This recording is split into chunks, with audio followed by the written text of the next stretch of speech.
La Russie fait des ravages en Ukraine. Chaque jour, les forces de Vladimir Poutine s'emparent de plus en plus de territoires ukrainiens. Et ce n'est qu'une question de temps, avant que la défense du Donbass ne s'effondre complètement. Après avoir revendiqué le Donbass, la Russie pourra se concentrer sur le reste de l'Ukraine. Les forces russes marcheront jusqu'à Kiev même et revendiqueront tout le pays, à moins que l'Ukraine ne cède aux exigences maximalistes de Poutine. En ce moment, c'est ce que Poutine veut que le monde entier croit qu'il se passe en Ukraine. Mais la réalité est bien différente. L'obsession de Poutine à vouloir s'emparer de l'Ukraine a dévoré la Russie de l'intérieur. Et cette destruction de son propre pays a été faite en échange d'à peine 14 à 15% de l'Ukraine. C'est selon The Economist, qui a publié un rapport approfondi le 2 décembre. Cela montre que la Russie a peu gagné malgré de lourdes pertes en Ukraine. Le média indique qu'en 2025, les avancées russes ont été un peu plus rapides qu'auparavant, avec l'occupation de 4562 km², environ 1760 milles carrés, de l'Ukraine jusqu'en décembre. Ce n'est pas énorme, surtout vu la taille de l'Ukraine, mais c'est mieux que les 3704 km², environ 1440 miles carrés, pris par la Russie en 2024. Le mois de novembre a également vu les forces russes avancer, à un rythme presque record, du moins depuis les premiers jours de l'invasion de Poutine. En 30 jours le mois dernier, la Russie a pris environ 690 km², 266 miles carrés, en Ukraine. Ce rythme accru laisse présager un avenir sombre pour l'Ukraine. Cependant, il y a des réserves à tout cela. Et ce sont des réserves que Poutine préférerait que le reste du monde ne comprenne pas en premier. Les chiffres que nous venons de mentionner, bien qu'ils semblent impressionnants lorsqu'on les énonce, ne sont pas aussi énormes qu'ils pourraient le paraître. 266 miles carrés en novembre, c'est l'équivalent pour la Russie de capturer 15 aéroports internationaux de Los Angeles ou LAX par jour. Une grande partie de ce territoire est une zone vide occupée par la Russie, qui tente d'attaquer les villes forteresses ukrainiennes. Le principal problème est l'échec de la Russie à capturer ces villes. Un rythme plus rapide récemment compte peu face à l'échec de la Russie à prendre une grande ville. Même les villes plus petites, comme Pokrovsk, que la Russie attaque depuis plus d'1 an, mettent beaucoup de temps à tomber sous la stratégie actuelle de Poutine. Et cela s'est traduit par des gains minimes pour la Russie en près de 4 ans de guerre. Ces gains sont-ils vraiment minimes ? Des économistes précisent les chiffres. Au cours des 3 dernières années, la Russie n'a capturé que 1,45% supplémentaire du territoire ukrainien, abritant à peu près la même proportion de sa population d'avant l'invasion. Aucune grande ville n'a changé de camp. La Russie a combattu pour prendre Pokrovsk, qui comptait 61 000 habitants, et était la 73e plus grande ville d'Ukraine avant la guerre. Pendant 14 mois. Nous allons répéter ce chiffre principal ici. 145% de l'Ukraine en 3 ans. En plus de 3 ans de combats brutaux, ce pourcentage de l'Ukraine occupée est, en un mot, pathétique. Au total, la Russie occupe environ 20% de l'Ukraine, ce qui inclut la péninsule de Crimée que la Russie a annexée en 2014, ainsi que les régions du sud et de l'est de l'Ukraine, que la Russie a prises, avant que l'Ukraine ne repousse ses forces lors des débuts de l'invasion de Poutine, depuis la stabilisation du conflit. D'après ce que nous avons observé ces dernières années, les progrès de la Russie ont été minimes et très lents. Elles ont aussi été coûteuses, tellement coûteuses qu'il faut se demander si tout cela en vaut la peine pour la Russie. The Economist indique qu'une méta-estimation estime entre 1 et 1,35 million de soldats russes morts ou blessés depuis le début de la guerre. United 24. Média précise que ces pertes sont comparables au nombre de soldats américains morts pendant la Seconde Guerre mondiale, sur une période similaire. Le Musée national de la Seconde Guerre mondiale confirme à peu près cette estimation, affirmant que les États-Unis ont subi 416 800 pertes militaires pendant cette guerre immense. Bien qu'il ne précise pas combien de soldats ont été blessés, ce chiffre semble plus difficile à obtenir, le musée indiquant que les chiffres des pertes mondiales varient considérablement selon les sources. L'argument tient, les États-Unis ont perdu autant de personnes. Lors de la reconquête de l'Europe de l'Ouest sur l'Allemagne nazie, tout en contribuant à sa chute, et en capturant des territoires en Afrique et en Asie. En d'autres termes, les États-Unis ont perdu autant de soldats en prenant ou en aidant à prendre plusieurs pays pendant la Seconde Guerre mondiale que la Russie en a perdu, en prenant seulement 145% de l'Ukraine durant la première moitié de 2025. Rien que pendant cette période, 10 000 soldats russes sont morts, selon le secrétaire d'État américain Marco Rubio. Cela représente environ un quart des soldats américains morts pendant la Seconde Guerre mondiale, mais atteint en seulement 6 mois. Bien sûr, subir d'énormes pertes au cours d'une guerre est la manière russe. Des historiens russes estiment que l'Union des républiques socialistes soviétiques a perdu 16 millions de personnes pendant la Seconde Guerre mondiale, dont 11,5 millions de militaires. D'autres estimations diffèrent. Le Musée national de la Seconde Guerre mondiale, affirmant que l'Union soviétique a perdu entre 88 millions et 107 millions de soldats, ainsi que jusqu'à 152 millions de civils. Mais le constat reste le même. L'usure du matériel et des hommes est une stratégie russe depuis des décennies, et c'est celle que Poutine a utilisée en Ukraine. Perdre jusqu'à 135 millions de soldats pour 145% de l'Ukraine reste absurde, même avec cette stratégie d'usure. Comme le souligne l'économiste, cela signifie qu'environ 1% des hommes russes en âge de combattre sont déjà morts en Ukraine. Un rapport en octobre publiera d'autres informations. Politico a indiqué que le ratio morts-blessés russe a tellement baissé que la Russie devra recruter encore davantage, selon un rapport de la ligne d'assistance du renseignement militaire ukrainien. Je veux vivre. Le média indique qu'en raison de l'absence d'un système normal d'évacuation des blessés du champ de bataille, il n'y a que 13 soldats blessés pour un mort. Cela indique un faible taux de survie chez les blessés, mal formés à la médecine tactique et souvent abandonnés sans aide.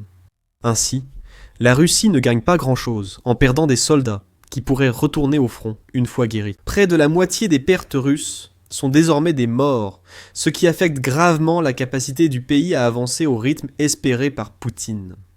Les calculs militaires de la Russie ne favoriseraient pas non plus Poutine, selon Euromaidan Press. Selon l'économiste, au rythme actuel, la Russie mettrait jusqu'à mai 2028 pour s'emparer des 4 régions ukrainiennes qu'elle occupe partiellement. Ces régions sont Donetsk, Luhansk, Kherson et Zaporizhia. Elles totalisent 20 345 km² de l'Ukraine, qu'il reste à prendre pour occuper entièrement les 4 régions. Mais 2028, c'est dans environ 2 ans et demi à partir de la date de publication de cette vidéo. Cela montre combien de soldats russes seraient perdus si jusqu'à 135 millions de Russes avaient été tués, blessés ou capturés par l'Ukraine en près de 4 ans de guerre. Encore environ 80 000 à 90 000 devront subir le même sort si les 4 régions mentionnées doivent tomber entièrement. Le nombre de pertes russes dépasserait 2 millions de soldats, et la Russie ne contrôlerait toujours qu'environ 22 ou 23% de l'Ukraine. Examinons les chiffres d'une autre manière. Nous avons mentionné plutôt que la Russie contrôle actuellement environ 20% de l'Ukraine, et The Economist affirme qu'elle n'a capturé que 14% de ce territoire au cours des 3 dernières années. Il reste 80% de l'Ukraine à conquérir si la Russie veut tout contrôler. Diviser 80% par 15% donne un peu plus de 55 périodes de 3 ans que la Russie devra consacrer à l'Ukraine pour atteindre l'objectif de Poutine. Multipliez ces 55 blocs par 3 ans par bloc, et vous obtenez un total d'environ 165 ans. C'est le temps que la Russie devra combattre. Si toutes les conditions restent inchangées, et que les défenses ukrainiennes tiennent 165 ans, voici le contexte. Cela signifie que la Russie finirait par perdre plus de 556 millions de ses soldats, dans une guerre qui ne prendrait pas fin avant des générations. Après la mort de Poutine et de ses sbires, bien sûr, l'Ukraine souffre aussi de l'usure, et nous approfondirons ce problème plus tard dans la vidéo. Néanmoins, ces chiffres mettent en évidence l'âpreté absolue de la guerre que Poutine a créée, et ils nous montrent que les avancées de la Russie sont loin d'être aussi impressionnantes que Poutine veut le faire croire au monde. Au lieu de dominer l'Ukraine, Poutine consume la Russie de l'intérieur, risquant de laisser une coquille vide derrière lui. Peu importe l'issue finale de la guerre en Ukraine, qu'est-ce que tout cela signifie pour la Russie, du moins dans un avenir immédiat? Les données de l'économiste devraient y prouver aux participants des discussions de paix sur la guerre en Ukraine, notamment aux États-Unis, que la Russie n'a pas autant de leviers qu'elle le prétend. La fondation Jamestown note que le territoire conquis en Ukraine est la principale source de levier de Vladimir Poutine lors des négociations de paix. Le média a rapporté le 26 novembre que Moscou privilégie le levier plutôt que la bonne volonté pour les négociations de paix. Moscou renforce ses menaces et adapte sa posture pour afficher sa puissance, surtout avant les grands événements diplomatiques. Nous avons déjà vu ce schéma se répéter de nombreuses fois, et c'est le levier que Poutine recherche, alors que les pourparlers de paix se sont intensifiés ces dernières semaines. Comme le dit l'économiste, Ce n'est pas un hasard si la Russie a fait de grandes déclarations sur la prise de Pokrovsk. Quelques jours plus tôt, les envoyés de Donald Trump, Steve Witkoff et Jared Kushner, devaient arriver à Moscou pour des pourparlers de paix. La perception est essentielle dans la guerre en Ukraine pour Poutine, qui voulait montrer que la Russie progressait fortement. Cela incluait la prise d'une ville logistique clé sur le front de Donetsk. La Russie a menti sur la chute de Pokrovsk, comme l'a révélé Australian Broadcasting Corporation News Australie le 6 décembre. L'Ukraine conteste les affirmations russes, et ses soldats défendent toujours Pokrovsk avec acharnement. Cela n'exclut pas que la ville tombe finalement. C'est probable, car l'Ukraine veut infliger un maximum de pertes avant de retirer ses troupes vers d'autres villes forteresses du Donetsk, que Vladimir Poutine n'a pas encore prises. Mais le point ici, c'est que Pokrovsk n'était pas tombé lorsque Vladimir Poutine a affirmé qu'elle l'était. Et la principale raison pour laquelle il a fait cette déclaration, au moment où il l'a fait, était de tenter de donner l'impression que la Russie progresse rapidement avant la visite des États-Unis. Ce n'est pas non plus une spéculation. La Russie n'a pas reconnu son mensonge sur Pokrovsk et ne le fera sans doute jamais. Cela montre qu'elle pense que revendiquer des territoires, l'avantage lors des négociations de paix. Le 3 décembre, après des discussions infructueuses avec les États-Unis, l'assistant du Kremlin, Yuri Ushakov, a affirmé que la Russie considère que seul le territoire doit décider de l'issue des négociations. Ushakov a affirmé que les progrès et la nature des négociations ont été influencés par les succès de l'armée russe sur le champ de bataille ces dernières semaines, avant d'ajouter « Nos soldats russes, par leurs exploits militaires, ont contribué à rendre les évaluations de nos partenaires étrangers concernant la voie vers un règlement de paix plus approprié. » Ushakov ne mentionne pas l'ampleur des pertes russes nécessaires à chaque avancée de l'armée. Il ne précise pas non plus combien la Russie a peu conquis de territoire durant la guerre en Ukraine, ou que la chute de Pokrovsk, orchestrée par Poutine pour pousser les États-Unis à faire pression sur l'Ukraine afin d'accepter un accord de paix, ne reflétant pas la réalité du terrain. Les États-Unis tentent de rester prudents concernant leur approche des prochains pourparlers de paix du 3 décembre. Le Kiev Independent a relayé que l'ambassadeur américain auprès de l'OTAN, Matt Whitaker, a souligné que Trump veut aussi un levier dans les négociations de paix. Whitaker a déclaré que des progrès importants avaient été faits pour la paix, bien qu'il soit encore possible que Trump se retire s'il estime qu'aucun accord ne peut être conclu. Mais le commentaire le plus important de Whitaker était que Trump comprend comment exercer une pression à la fois sur la Russie et sur l'Ukraine pour obtenir un accord de paix, en mettant de côté les messages contradictoires concernant l'application de la pression et la possibilité de se retirer. Les commentaires ont questionné la crédibilité accordée par l'administration Trump aux avancées revendiquées par la Russie. D'une part, les allusions de Whitaker à l'application de pression contre l'Ukraine suggèrent que les États-Unis prennent les affirmations de Poutine plutôt au sérieux. Whitaker évoque aussi la Russie dans cette déclaration. Les États-Unis ont quitté les discussions de paix à Moscou sans accord, montrant un désaccord persistant avec la Russie sur l'accord à trouver. Si les États-Unis soutiennent encore l'Ukraine, ce qui reste incertain. The Economist et l'Institute for the Study of War montrent une situation défavorable pour la Russie sur le champ de bataille. Après 2 ans et demi, la Russie doit encore lutter pour occuper tout l'est de l'Ukraine, malgré les décennies nécessaires pour la conquérir. L'ampleur des pertes subies par la Russie pour obtenir ses 15% de gains en 3 ans montre que la situation de la Russie n'est pas aussi solide que le prétend Poutine. Cependant, l'accélération mentionnée plus tôt ne peut être ignorée. Les gains russes en Ukraine en novembre restent peu impressionnants. Cependant, le pays se rapproche de la prise de Pokrovsk, et il pourrait essayer d'utiliser ce fait comme un levier supplémentaire lors de futures négociations. Même ainsi, la Russie ignorerait ce qui suit Pokrovsk. Les gains s'accélèrent, car l'Ukraine effectue des retraits tactiques tout en affaiblissant l'armée russe. Quand Pokrovsk et la voisine Mirnarad tomberont, la Russie sera de nouveau piégée dans le même cycle, perdant des milliers de soldats pour des gains minimes. La prise de Pokrovsk par la Russie ne fera pas tomber Donetsk. The Independent a noté en novembre qu'il ne restera presque rien de Pokrovsk après sa chute, et que la prochaine bataille pour la Russie sera tout aussi intense. Les forces clés ont préparé l'arrière des lignes ukrainiennes pour une retraite combattante. Des milliers de kilomètres de tranchées, barrières, pièges à chars et labyrinthes de barbelés ont été installés, rapporte le média. Des champs de mines secrets demeurent derrière les bunkers pour des opérations en arrière-ligne, et un ciblage précis fera de la prochaine phase russe une nouvelle hécatombe sur le front est ukrainien. Rappelez-vous que Pokrovsk, malgré son importance durant la campagne du Donetsk, n'est pas une grande ville ukrainienne. Aucune grande ville du pays n'est tombée aux mains de la Russie, et les villes restantes du Donetsk sont maintenant très fortifiées. L'Ukraine s'est servie de Pokrovsk comme modèle pour anticiper les assauts russes sur d'autres villes du Donetsk. S'il a fallu 14 mois, et ce n'est pas fini, à la Russie pour prendre Pokrovsk, il y a de fortes chances que les autres villes restantes du Donetsk mettent au doute autant de temps à tomber.